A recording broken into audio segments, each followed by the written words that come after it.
welcome to Bad Apple Good Egg.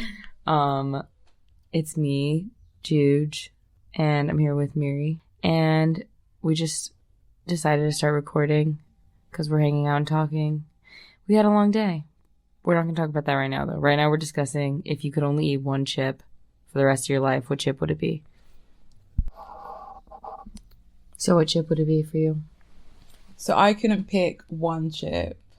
We also call them crisps in the UK. Oh, yeah. So I couldn't pick one brand of crisps. So I nailed it down to two. So there's one crisp called Campesinas from Spain, which are lovely. And then I also chose Sensations, Thai sweet chili. I don't think you have them though. I've never had those. Okay, they're a British brand. They're called Walkers. Are they potato chips? Yes. Okay. Interesting that you chose a potato chip. Yeah. Potato chips are good, but I think I would choose like a regular corn tortilla chip. Like for chips and salsa. Because you can put seasoning on it. You could do a lot with it. You can have nachos. You can have chips and guac. You can have chips and salsa. That's what I would have to say. That's what I'd have to go with. I know it's boring, but it's dependable and stable. Capricorn. It's true, but then what about if you don't have the ingredients to make the dip that you want? You win some, you lose some. But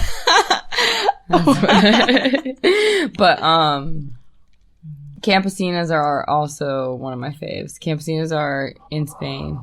I think they're only in Spain. I believe they are only in Spain. And they're so good. Nobody really knows. Campesina means farmer, I think, technically, is like the actual translation. Okay. But I don't know what the actual flavor is of the chip. But it's got like an onion on it, a tomato, and a basil. If you ever see them, you got to try them because I think about them every day. Miriam brought me some. So nice. I literally got to the airport and saw single packs of them and just started stuffing them in my bag. The lady at the shop was like, okay. It's an excellent chip. Doritos, what's your favorite type of Dorito? If I have to eat Doritos, then I thought you said you liked Doritos. They're okay. You said you liked them a few seconds ago. Am I losing it? Are you gaslighting me? No, like before we started, but when we were talking about chips, because I said, that you said you like a Thai sweet chili potato chip, and I said, I think there's like a Thai sweet chili Dorito. And you were like, I quite like Doritos. Yeah, but quite. Okay. Isn't. So that means you kind of like them. Yeah. I thought quite meant like intensity. It was like expressing a level of like, I quite like something as like, you like it a lot.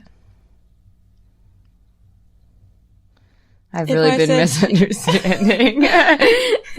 It's quite nice. She's quite nice. Oh, there's a little shade in that. Yeah. This is news to me. I literally have been misunderstanding every time you say that. I literally thought that if you say something's quite nice, it means it's really nice.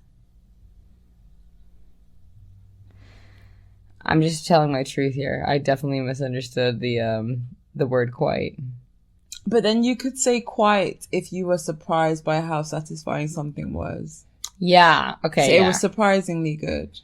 Okay. For quite. So you say, it was quite nice. I didn't expect it to be. Okay. I'm glad we established this. Grammar 101. Yeah. And then, okay, we're going to talk about our experiences with the COVID vaccinations. Yes. Should I start? Yeah, you should start. Por favor. Okay, so I got the Pfizer vaccine. No, I got two different vaccines. So my first one was Moderna, and I had to travel for 4.5 hours to get this vaccine. Oh my God. Yes. Were you you weren't in London? No, I was living in Leeds. Mm-hmm. And everywhere was fully booked. And I wanted to travel. So I had to travel for 4.5 hours to get the vaccine. In a train?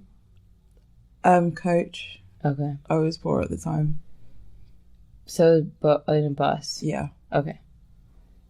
And so, yeah, I went to a college on the other side of the north of England, and I waited in a queue. I almost didn't get the vaccine because I forgot my NHS number. But then they got my date of birth and postcode, and it worked out. Yes. Damn. So I did that. So how did you feel after you got it? Did they make you wait also? Like, what was the experience like when you went and got it? Oh, okay. So I get there. I was a bit lost because I thought I was going to be late. And then I walked into a college and there were just lots of different people there just ticking off names. And once I got over the palaver about my NHS number, I just sat down with a nurse and she was talking to me about what I was excited to do during the summer because we'd be out of a lockdown. She was so soothing, just stroking my arm. Popped it in. Just a little prick. And then I sat in the chair, but I started to feel a bit woozy because a lady next to me started throwing up while we were waiting. So then I'm just like, that's going to be me. And I guess I started to get a bit paranoid. And then thought that I'd get really sick, and then subconsciously made myself believe that I was also very unwell. Does that make any sense? Yeah, but did you like throw up? Did you get unwell, or were you just kind of like feeling anxious, dizzy, nauseous? Yeah, I'd say anxious and dizzy, but then my arm was just dead. It felt like there was like a 10 kg weight at the bottom of my arm. And then like 3 days. And then I started to get COVID symptoms. Yeah. And that was not fun. Yeah. Like fever, chills. Chills, yeah. Not until 3 days later. Yeah. Okay, so then you recovered. Then I recovered. I bounced back. Did you have a fever? Like, did you take your temperature? I did not, but I was very hot. And I presume that I did. Yeah. As a former ER employee, I'm always like, I'm like, if you didn't take your temperature, it's not a fever. So funny. But no. Me wasting the doctor's time.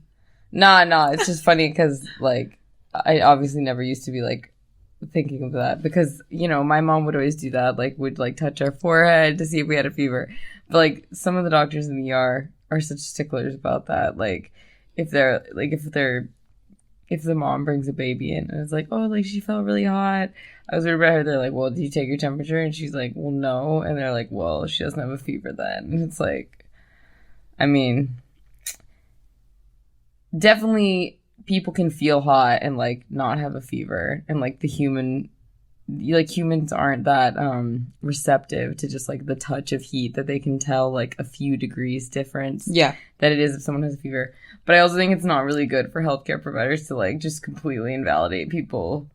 Because also you want people to be paying attention to their kid and like of course looking for these signs that something could be wrong. But then like if a person comes into the ER and says, oh, I think my baby had a fever, the doctor's gonna shame you if you didn't take the temperature. potentially. But okay, that's anyways, good to know. Did you have COVID before you got the second vaccine? Yes. Okay. What was that like? It was not very pleasant. I was out of breath. I was very weak. I was throwing up. I had the worst fever. I had the chills. I think it's probably the most ill I've ever been in my life. Were you sick for a long time? Yeah, 10 days. Did you take medicine? I did, but I don't feel like anything really worked. Yeah. Do you know what you went to the doctor and they gave you a medicine for it? Well, I use everything in my home because I couldn't go out. Okay. How was the process when you got COVID in the UK? Like, you had home tests? Yes. Okay. I took 4 and they all came up positive within, like, a minute. So I was like, I definitely have COVID. But then 4 other people that I was with also had COVID, so. You were like, we got COVID. Yeah. And then, do they send you, like, supplies, like, to quarantine with? How does it work? Do you report probably, like, that you have it? Yeah. I mean, they just come to check if you're at home, so they'll just randomly just pop up to your house. Do they give you anything to help you? Only if you can prove that you don't have any means of support. Okay. So, were you living with the people who had COVID? No. Okay. So it was actually the last week of my tenancy. Mm-hmm. So all my housemates moved out and I had to stay in the house. I was like, free house, that's kind of fun. It's like not when house, it's not when you're crawling to like the yeah. sink to try and eat something. Nah, it really takes it out of you. I know. Yeah. Well, my university lecturer was like sending me food. Oh, that's and nice. That was quite sweet. Yeah. It wasn't food that I loved. But it was nice that someone was sending me food. I was mainly what was eating. The food? It was just dry food, so cereal bars, a bit of fruit, but just it wasn't well picked fruit. You know, sometimes you want the nice fruit. Yeah, better than nothing though. But it's better than nothing, exactly. And that was nice. It was tough though. I think living alone when you're really unwell is quite difficult. Yeah, I was alone when I had it too. It is hard. Did you feel really sick for the whole 10 days though? No, I say I started to get better after 7 days. Okay. But I think I was just very weak. Yeah, I felt that way too. Yeah. I was like, literally, I couldn't like, I slept so much and I couldn't, like, I understand what you mean. Like, you're like crawling to the kitchen to get a glass of fucking water because you're like that exhausted. Yeah. I couldn't make myself food. Like, I was too weak. I totally understand it. I understand the weakness and just feeling totally incapable of caring for yourself. Exactly. I really did feel like I could barely go down the hallway to take ibuprofen and drink water and then go back to bed. I like was out of it. So you recovered. I did recover. And then you eventually got the second dose of the vaccine. I did. Was it shortly after that, or do you have like a waiting period since you had a positive COVID test? And there was a waiting period, so I had to wait, I guess, 2 months. Okay. And then you got the Pfizer vaccine. Okay. What was your reaction to that one? So I was quite nervous because of my first experience with the vaccine. But I was being vaccinated by a medical student and I told him I was going to Spain. Woo woo. And he essentially said, there's no way you're leaving here without not getting this vaccine. You have to go to Spain. That's true. I don't think he lied. But then one lady had to come out and hold my hand. It was really embarrassing. That's cute. No, I think it was embarrassing because I was wasting so much time. Like the lady that was trying to get the queue moving was just like... Why were you afraid? I think I just didn't want to get ill again and I just started to freak out. I'm not sure why though. But then one lady came and was like, it's fine, I'll sit with you. And then another lady came and was like, yeah, I'll help. And then the lady that was, I guess, running the whole process was just like, why is this happening? I think you should just go home if you don't want to do it. Oh my God. Okay. So then after you got it, did your arm freeze again? Yeah. What? But I couldn't feel the whole left side of my body. Were you breathing like fast? I don't remember. Because I don't want to call you out, but like that can be an anxiety thing. Like if you get like numbness in like the fingers, but usually it's not like on one arm, to my understanding. If people are hyperventilating, they can get like their hands get kind of stiff and numb. Okay. Maybe it could be kind of like that. Maybe I was hyperventilating. I don't know. Wasn't there. But yes, I remember just my arm and the left side of my body feeling very numb. And then I started to get the symptoms of COVID a day later. Not as severe as the first time. And I just spent most of my time in bed. Yeah. I was okay after 4 days, 3-4 days. And then, that's good. Did you get a booster, a third dose? I did not get the booster. So you've only had 2? I have only had 2. Wow. COVID vaccinations. Rebel. No, I was meant to... Anti-vaxxer over here. No, never. I was meant to get the booster, but I literally just didn't have the time before I was meant to go to Spain. Excuses, I know. But, no, I mean, I think there's some, like, valid, like, I think there's some valid reasons why people don't want to just continue getting the vaccine. It's a nuanced thing. I wouldn't be judging you if you actually just didn't want to get it again. I mean, I'd already had 2, so I was like, whatever and happens, you had COVID. I'm already... Yeah. Yeah. I get it. Okay. That's quite nice of you. Yeah, no. I think it's fine. Yeah. Do you have any other comments about your COVID experience? Did you have COVID again? You did, right? Yes. Yeah. What was that? That after you had the second vaccine? Yes. Okay. And what were the symptoms like that time? Not as severe as the first time. Not much breathlessness, but just, you know, that headache that you get, just the piercing headache and the nausea. Yeah, we had really bad stomach problems with it too. It really has affected people in a lot of different ways. I have friends that get vertigo now. Wow. Like dizziness with what they never used to. But it started after they had COVID. Like, it's not all the time, but like when they get drunk, they get dizzier like a lot quicker than they used to before they had COVID. A lot of people have more stomach issues. It was a pandemic. It did happen. It's very true. It's very crazy. Yeah. Actually, I want to go back. What was happening in your life when like COVID first happened? Like, would you remember when you first heard about it? Yes. So I was living in Germany. I was living my best life. I was studying, but the grade for that year didn't count towards my final grade. So I just loved it. I was going out every night. I was socializing. And then I started to read articles about COVID. And I remember when it got to Italy, and suddenly it just became quite serious. And then they were speaking about closing down schools, and just the whole idea of lockdowns. Mm-hmm. And I almost just thought it wouldn't happen in Germany until my university called me and were like, you need to come back to the UK. I was like, You're like, I'm not going. And then just seeing how it spread everywhere. But it was quite insane because I think my life changed very quickly, especially in Germany. I just think it was very social. I was around a lot of young people. I didn't spend a lot of time indoors at all. That makes sense.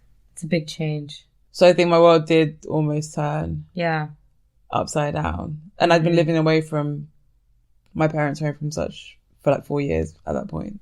Mm-hmm. So to have to go back, I was like, oh! Yeah. I think a lot of people felt like that and had similar experiences. For sure. I was quite terrified, though. Of the pandemic? In the beginning, yes. Yeah. And because I was traveling and I almost wasn't really keeping track of how many people I'd been in contact with, and that stressed me out a little bit. Yeah, so then when you got back to your parents' house, was it pretty extreme lockdown? Yeah. Yeah. You guys couldn't go to the store, really? Did you always get things delivered, or? We could, but at certain times of the day. Okay, so did you, like, each family have a slot? Kind of, or? It wasn't really there would be slots, but then only a certain amount of people would be let into the store. And you could only buy a certain amount of items as well. Mm-hmm. We had that too. Like, at the store, you could go whenever you want. But they limited certain items. Not everything, but like things. Because toilet paper was running out of the shelves, so they started to be like, you can only buy like one thing or two things of toilet paper. Which I wholeheartedly agree with. People were panic buying manically in the UK. Yeah, that's upsetting, but I think like the most upsetting thing was that like people were trying to get all of these medications that were not effective towards COVID, that were things that other people needed for real healthcare, and that they were then not accessible for the people who actually needed them. There was a medication Yeah, I think Paxlovid is a HIV medication, and people were just buying it off the shelves. Pharmacy, like, we're not buying it off the shelves. Like, you needed a prescription for it. Still, it was out in pharmacies. Like, doctors were just getting it for their families and for themselves. That's appalling. So, yeah, that's upsetting. That's even, I mean, that's like all, I mean, the toilet paper thing is another example. But it's, like, sad to see how, of course, also interesting to see how the individualistic cultures were so much worse at controlling COVID and also so much worse at sharing resources, and people just want to grab as much as they can for their own loved ones. I agree. Very sad. Yeah. Okay, should I go? Yes, tell me about your COVID experience. So basically, when I first heard about COVID, was my family was going to go to Paris. Okay. I had heard about COVID in China, but it was like before that it was in Europe, and we had kind of talked about it at my job because I was working in the ER, but not extensively. And kind of people were like, oh, it's like the flu. Like, we don't know very much about it yet. So, like, nobody should freak out. Like, everybody calm down. And we're like, okay. So I remember people asking me about it, and I was like, I just don't think we know enough about it yet to freak out. And I feel like it's like a flu, which is kind of crazy because that ended up being a narrative that a lot of people ran with that was obviously incorrect. But I literally remember, like, telling people that in the beginning because that's what doctors who I worked with were saying. But anyway, so my family, we went to Paris for a week, and then my mom went afterwards to Italy by herself for a week. And we started hearing about when we were there, like, cases breaking out in Italy. Like, It was just starting. It was just the very beginning. Okay. And then my mom comes back home, and my mom is really sick. But she's really sick. We're looking up COVID because all of the stuff's happening in Italy now. And she's calling her doctor. She's going to, like, urgent care. Nobody has COVID tests yet. Like, this was so early on that people weren't even testing for it yet. And so that was happening. And then working in the ER, just, I mean, increasingly day by day, like, we would just have all these weird respiratory cases. People would be dying. We would all be exposed to people who were sick with respiratory illnesses and dying from unknown particular causes or, like, new onset respiratory cases and cardiac failure. And we just really had no idea what was going on. That sounds like, terrifying. And also we didn't have a procedure for people who were infected with something like this. Of course. Like, the hospitals have procedures for something like tuberculosis or something like this, but that's, like, pretty rare, at least in the States. And if someone's coming in with tuberculosis, they have, like, a whole specific room that they set them up in, and, like, the doctors who are going in, like, have this whole protocol. But it was so different because with COVID being so contagious and so, like, widespread and quickly spreading, every patient that came in could have had it and we didn't know. Of course. And so this was before the vaccine or anything. So then we had, in the early phases, all these arguments with the hospitals and the doctors and the nurses because they weren't providing enough masks for us. It was around that time when people were literally, like, asking people to donate masks from their garages, like, if they had any old N95 masks. And people were making masks, like, sewing them from scrap cloths because we didn't have any masks.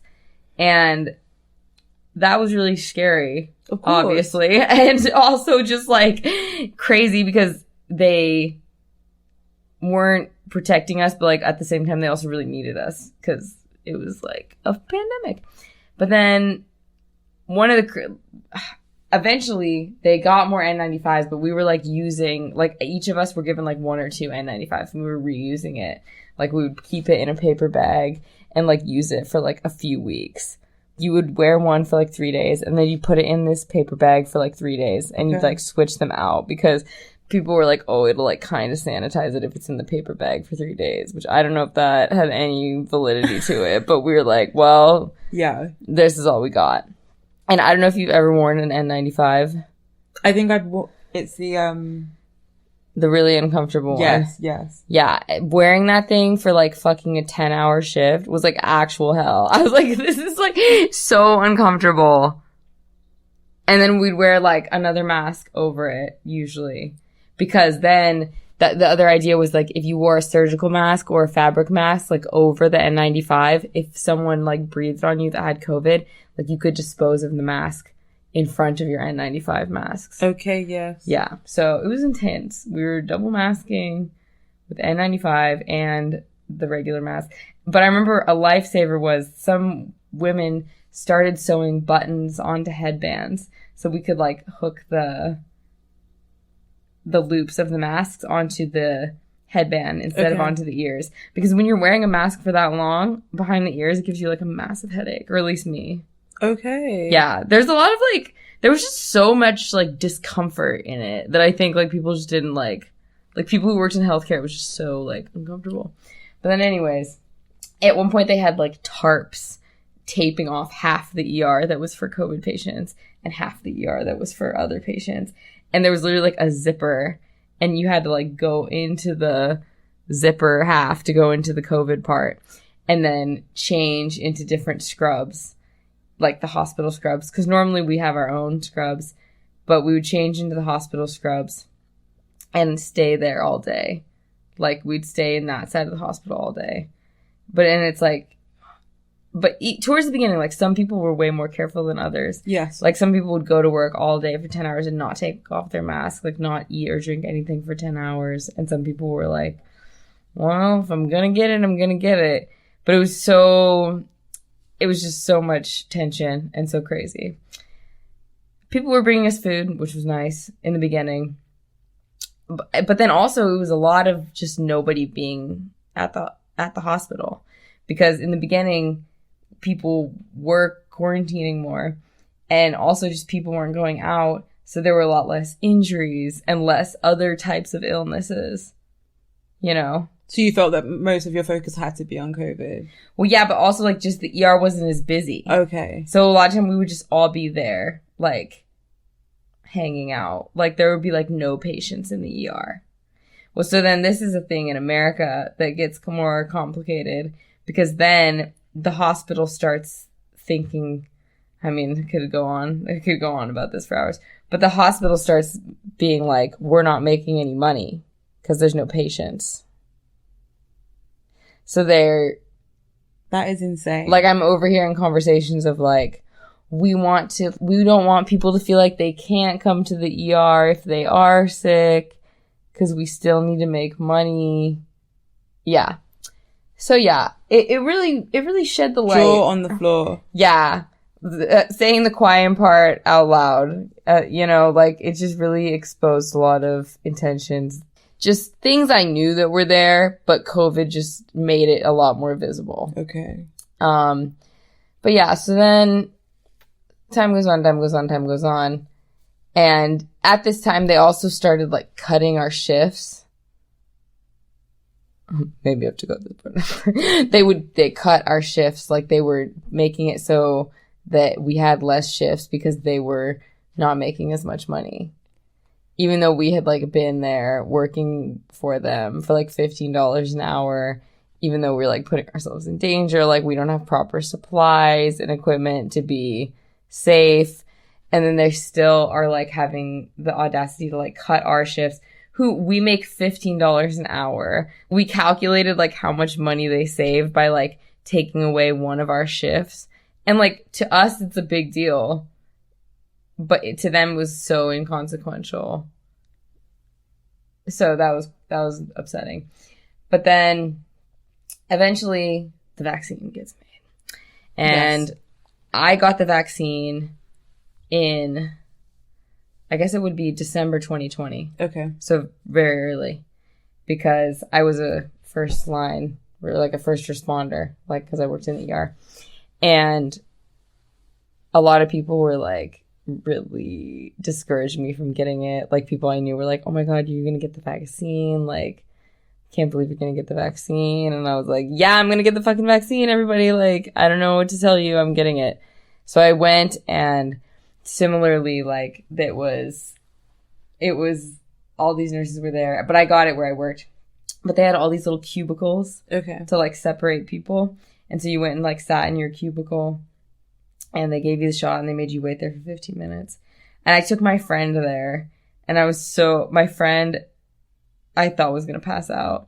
And he was like, oh my God, I'm going to pass out. Like, I don't think I can stay awake. I was like, in the name of God, please do not pass out, because they're going to, like, do all these tests on you. Like, it's going to be on the news. Because it was like, we were the first ones to get the vaccine. Yes, so I was like, if you, like, have a reaction, like, it's going to be a huge fucking deal, you know? Yes. I was like, please keep it together. I was like, you can pass out when we get it in the car. But I was like, I can't deal with that. They're going to be like, you know, like, young man, like, passes out after taking the vaccine. Like, it'd be a huge controversy. I was like, please do not pass out. Like, you wait till we get out of this building, and then you can do whatever you want. But especially because people were denying that COVID was real in the States as well, and there was a lot of controversy around that.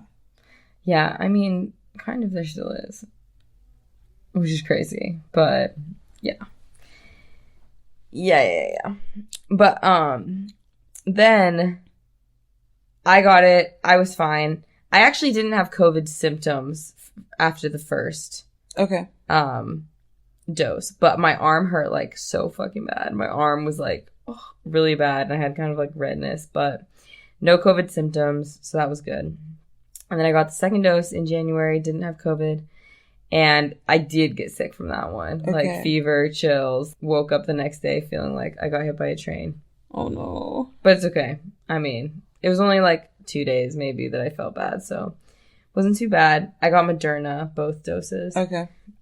And then, yeah, I don't think I had COVID after that. And then, so I got that in January, and then I moved to Spain in November. And I remember it was a time that I could get my booster before I went to Spain, but I was like, had a lot of shit going on. I just kind of, like, didn't get around to it as well. I definitely wasn't against, I was, like, gonna get it, but it didn't happen for me. So then, go to Spain. I'm in Spain. It was a big change for me. It was a big move. It was stressful. It was late November that I got there, and it was a chaotic period of my life. And then, so December comes, and I'm going to go see my cousin and her family for Christmas in Europe. And the week before I'm supposed to go, I'm feeling, like, kind of off, like a little scratchy throat, headache a little bit. The first day I felt sick was just a headache, like, in the morning. And I woke up with, like, kind of a bad headache. But I had had a couple glasses of wine the night before. Okay. So I was like, is this a weird hangover? Like, this wine. I, like, took a picture of the wine and was, like, sending it to my friends, like, don't buy this wine because it gave me the worst hangover. I only had 2 glasses of wine and I feel like shit. And so I thought it was that.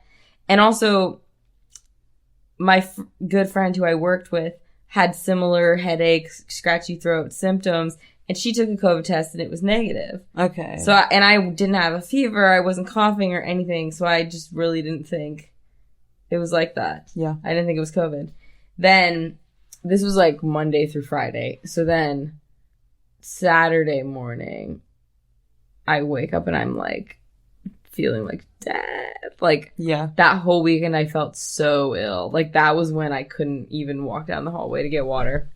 And I was just taking Advil and then drinking water and going back to bed. To the point that I think I gave myself an ulcer. I'm like, don't do that, people. Ooh. Eat some crackers at least. Yeah. But,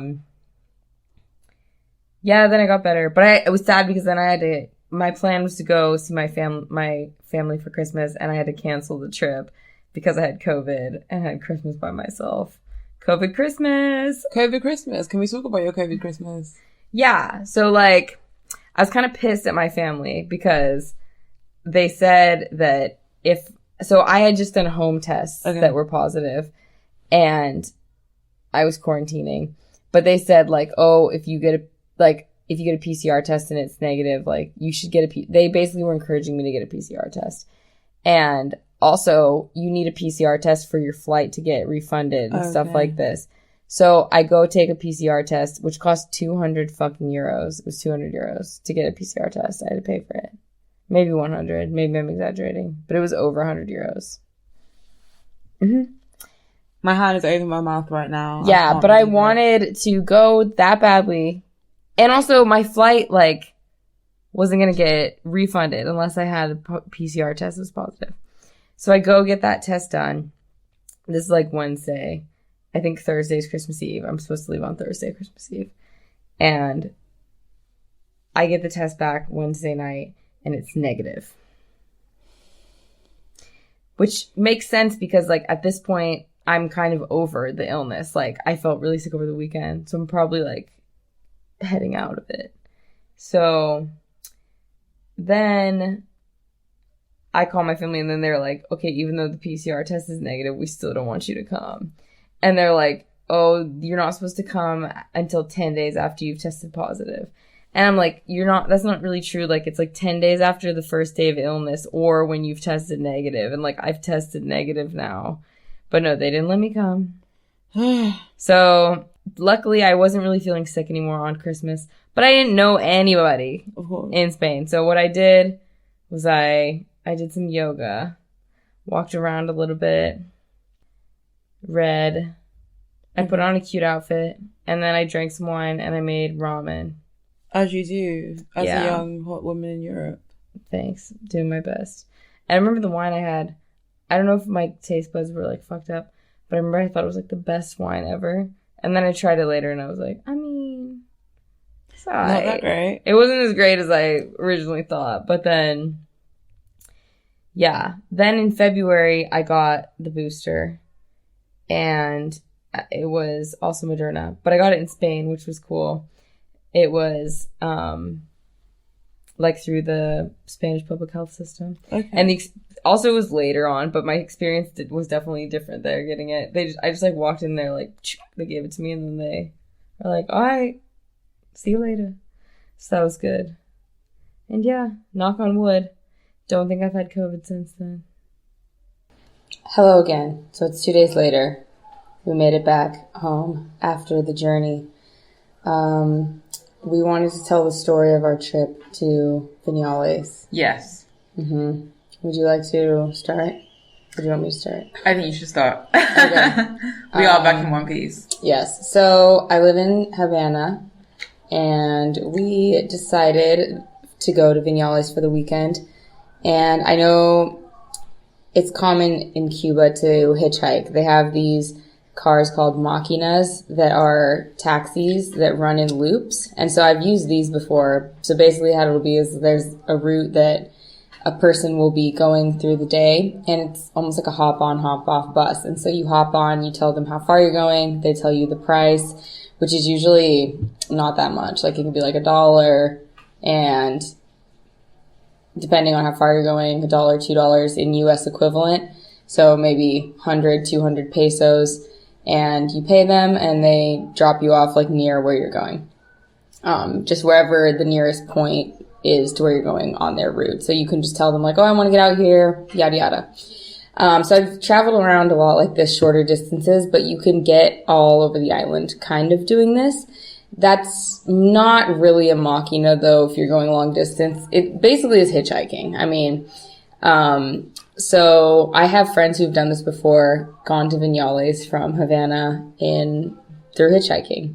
So we took a machina to another city nearby called Bauta, and then literally they, like, drop us off at this bridge. There's a bridge where the two freeways cross. So you get off on the one freeway, and then you walk down under the bridge to the other freeway, and you just stand on the side of the road with money to get a car. And they pull over, and they're like, you tell them where you're going, and then you say, yeah, I'm going there, or you wait until you get one that's going to your direction. And so someone told me that you should pay about 200 pesos per person for this. So I had 200 pesos in my hand, which is a little bit more than a US dollar. And we were on the side of the road just holding the money, like, trying to wave people down to go to Pinar del Rio, which is, like, most of the way to Viñales. We were waiting for, like, an hour before we found someone. Maybe less. 30 minutes, 45 minutes? Maybe 45 minutes. Yeah. But prior to this, we were waiting for a bus in the hot beating sun. How long did that bus take? Yeah, well, so first we were trying to get a bus from Havana to Bauta, which is not that far. It's only like a 20-minute drive. And apparently we were at the wrong bus stop. So that was great. And then, so we ended up taking a Machina, which was like cheap too. But yeah, we were first waiting for the bus for like 2 hours, maybe. Low-key. It was a long time. And then we realized we were at the wrong bus stop. And I was like, okay, I can't deal with this. Fuck it. And so we went with the Machina, which was fine. The bus in Cuba is like 2 or 3 pesos. So it's like less than a cent, which is crazy. But anyways, we took a Machina. It was 100 pesos, like, for the both of us, so that's okay. We can afford it. So then we're waiting. There's some other Cuban people, like, doing the same thing as us, hitchhiking to Pinar del Rio. I feel like it became a bit of a competition, though. Yeah. We were all trying to get onto the first Machina, like. Yeah. So at first it was kind of like, I didn't want to talk to them, blah, blah, blah. But then we kind of made friends with this one guy who was going the same place as us. So that worked out. So we're waiting. And eventually a truck pulls over. And the guy who is our friend, our Cuban friend, he's like, come on. Because he knows where it's going, the same place that we're going. So we get in the back of this truck. Like the bed of the truck. And we're just there for like 2 hours, basically. I feel like it was almost 2 hours. I feel like it was almost 2 hours. Bearing in mind, this was on, I guess you guys call it the freeway, motorway for British people. So he was going pretty quickly.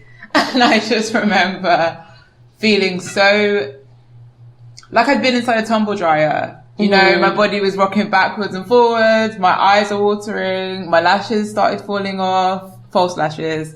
I just couldn't really see. My hair was just covering my whole face, and all I could hear was wind. Yeah, we didn't have hair ties. My hair was so tangled. My hair's never been so tangled. I, like, brushed it all out, and then I ended up, like, trimming my hair because it was, like, the ends were so dead from, like, brushing all the knots out. I was like, this is insane! But yeah, so we're in the back of this truck for, like, 2 hours, and I just feel like I'm, like, looking at the map, and I'm like, this is taking so long, you know? Just because also it's, like, the beating sun, it's windy. Yeah. We're going, like, 50 miles per hour. I think, like, they said they thought it was, like, 70 kilometers per hour, which I think is about 50 miles per hour. So we're going pretty fast. I feel like I was going to have more to say about that, but it was just long and hot and windy. Yes. But when I got in at the beginning, I was like, this is so cool. I've never done this before. I'm in the back of a van. And I started to post on my Instagram story thinking it would be so cool. And then literally nearly being flipped sideways and just like more and more exhausted as the time went on. And then like every time we were holding something like a book or a phone, I was like so scared that we were gonna drop it and it was gonna fly out of the back of the car, you know? I know. I was holding on so tightly to the side of the truck because I just thought I was going to fall out. Like the guy next to me was like, are you good? And I was like, I don't know. Yeah, it was pretty funny.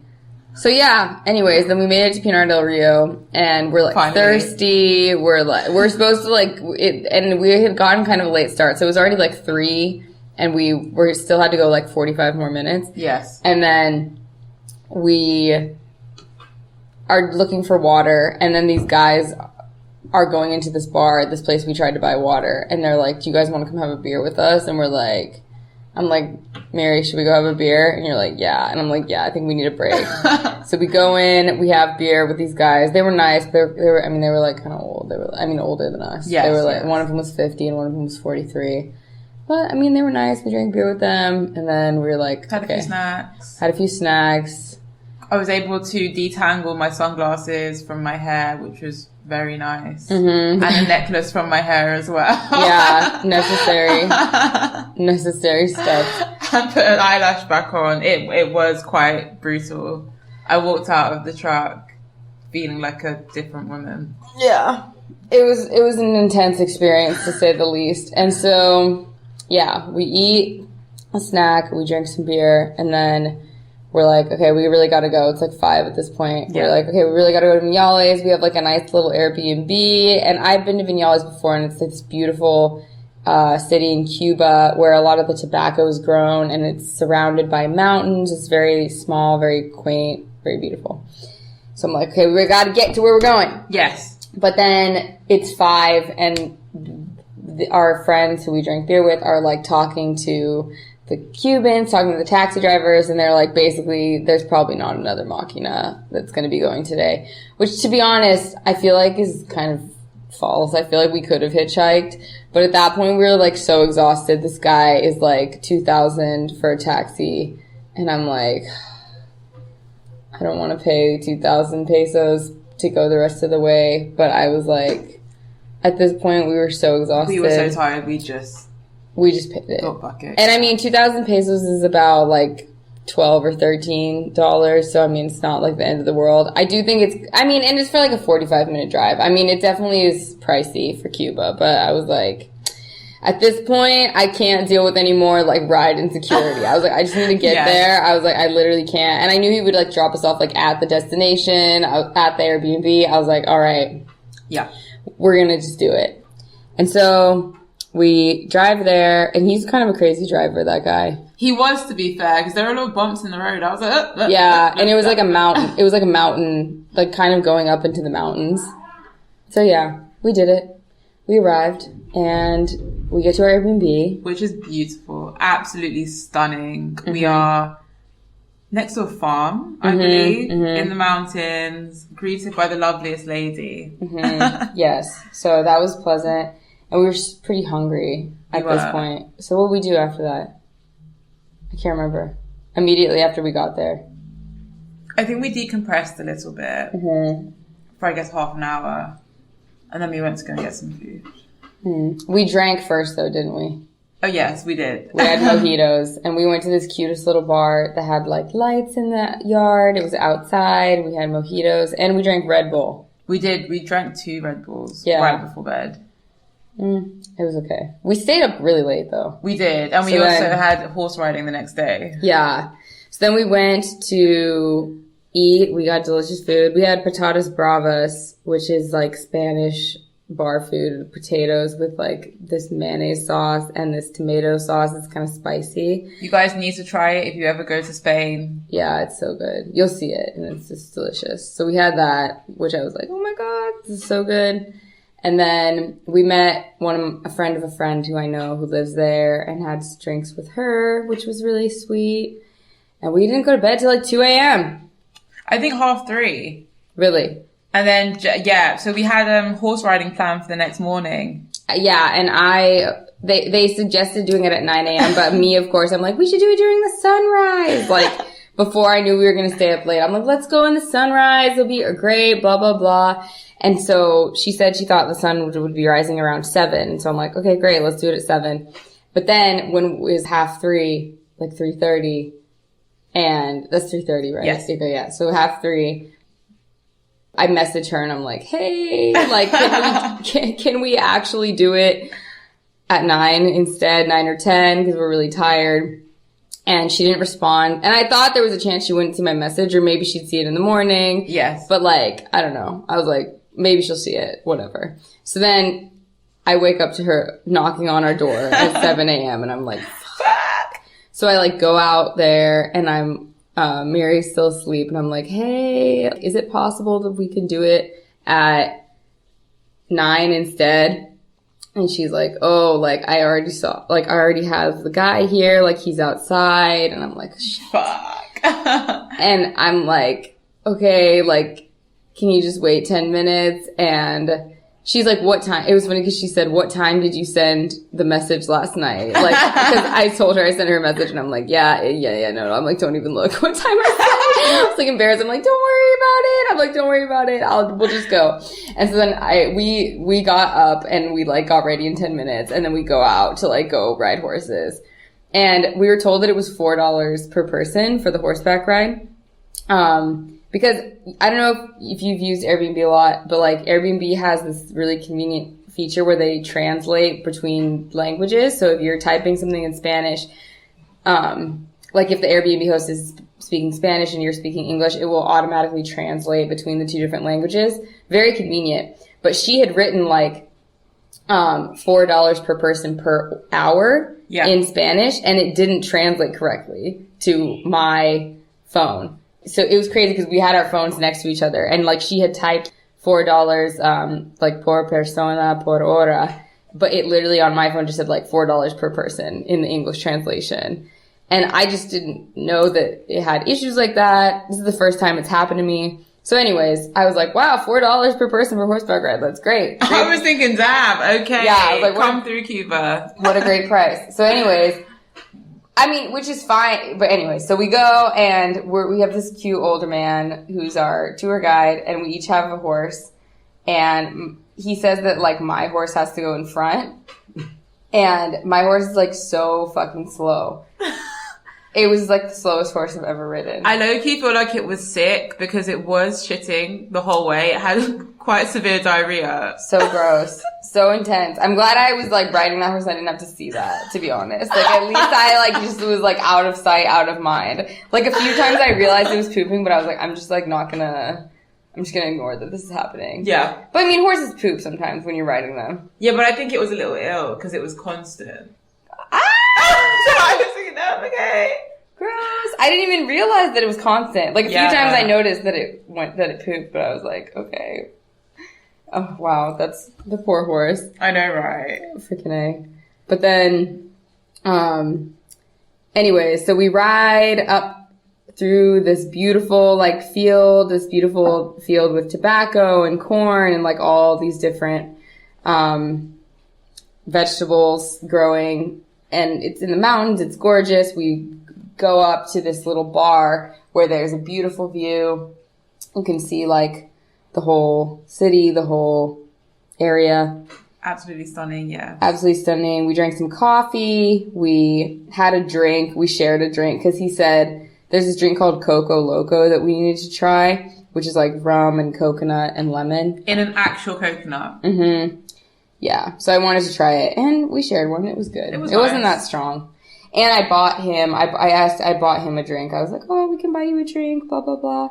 So I bought him like a pina colada at like 8 a.m., you know. It was really early in the morning. But you know, it's Cuba.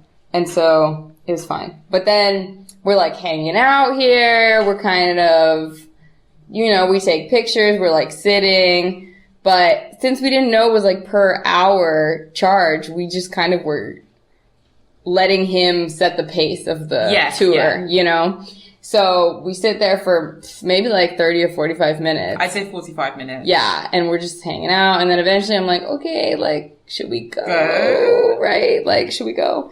And so we go, and then we go down a different route. Yeah. Which is not the same route that we came. So we just presumed that we'd go to the top of the mountain, have a drink and a nice view, and then go back. And then we went down a different route, and then we ended up at a different bar. Mm-hmm. So we were slightly confused because we didn't get why we were at another bar if he wasn't buying a drink and we were also not buying drinks. And the horses had had a 45-minute rest. Mm-hmm. Mm-hmm. And there were like some of his friends were there. He was like talking to them.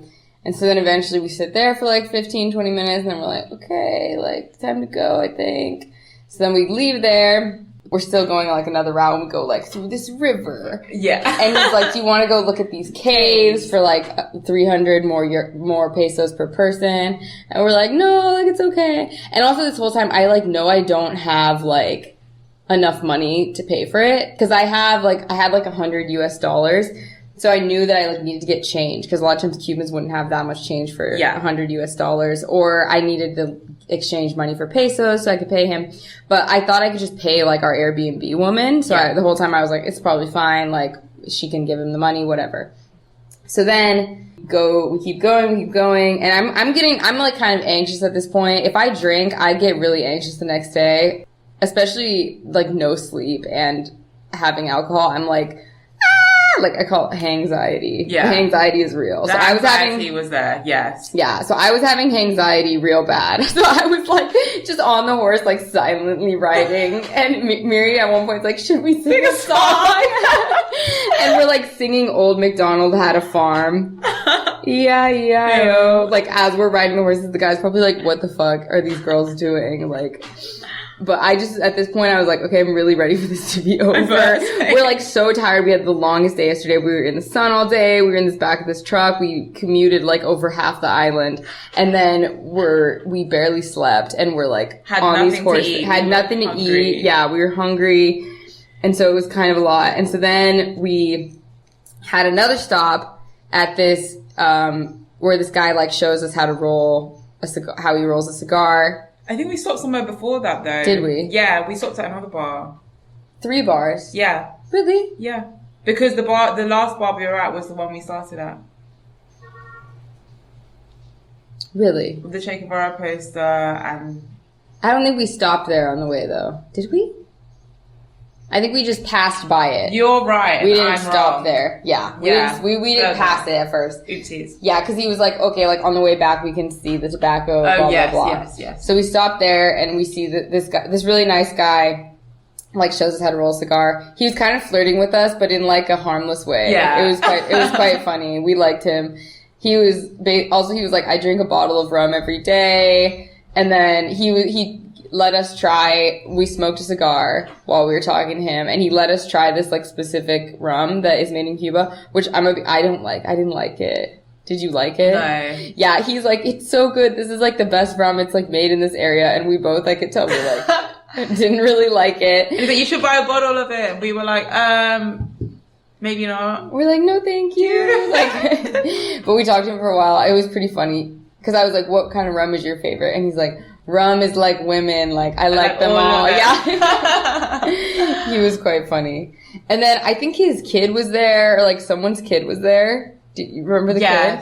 There was like a cute kid hanging out there. And then while he's showing us how he rolls the cigar, I see the kid like alone, just like riding off on a horse, like into the distance. And I'm like, what is, I'm like, is it okay? And he's like, oh yeah, it's fine. I was like, okay, like whatever. It's like a toddler, like on fucking horseback. But, you know, maybe he's doing it. I'm not judging. I mean, people be having different lives out here. So, I don't want to judge other people. But I was like, damn, is that okay for this kid to be riding this horse? He's probably like 4, literally. He looks 4. Maybe like he just turned 4. Like 3 or 4.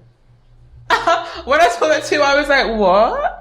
Maybe it was all a fever dream. Who knows? Who knows? Who knows? But yeah, so we smoked a cigar with this guy, and then it was like his cousin was there, like sleeping on the bench. Yeah, he was like, my cousin has been drinking rum since the morning. That's why he's lying down like that. We're like, okay, no big deal. And then we start to be like, I feel like the guy could tell that we were like not understanding that we were paying by the hour, because we were kind of just hanging out, smoking, talking to him. And he's like, you guys can stay here all day if you want. But... yeah. And so eventually we're like, let's go. And the guy starts, the horseback riding guy, he starts saying it's like $20 per person. And I was like, well, that's not what I had been told. You know what I mean? Yeah. But at this point we were out there for like 5 fucking hours. We were sweating.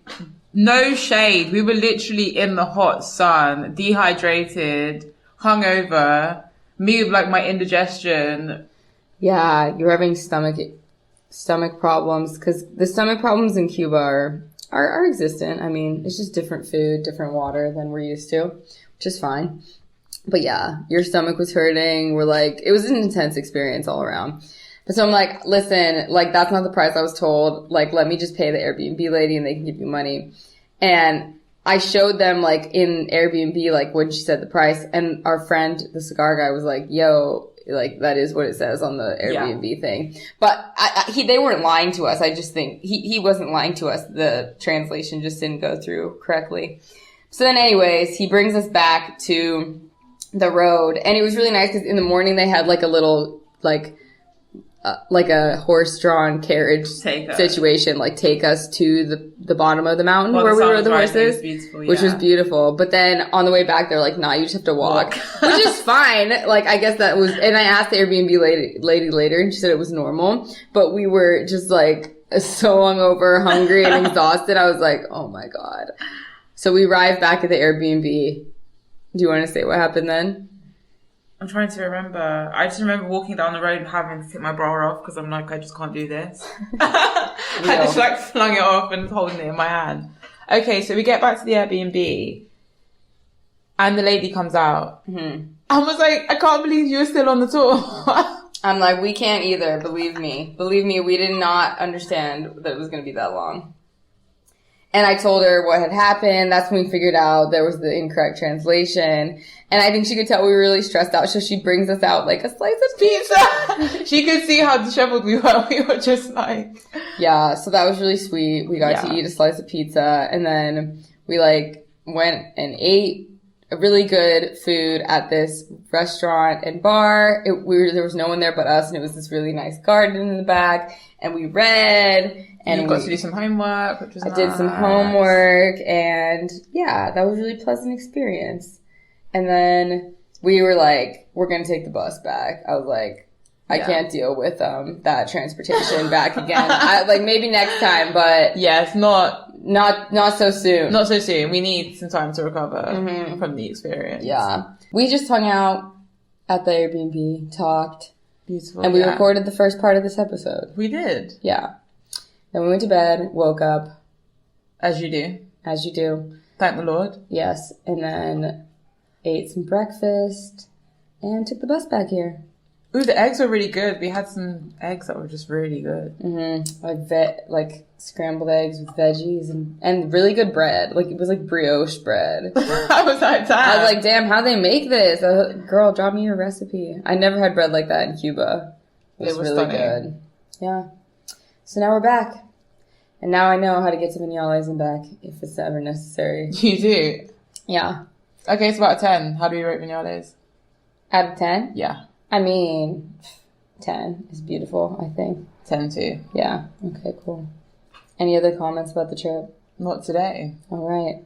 Well, that's our story of Viñales. We'll be back for more Cuba adventures, more chronicles of Cuba real soon. Have a good day. Like that. Have a good day. Bye.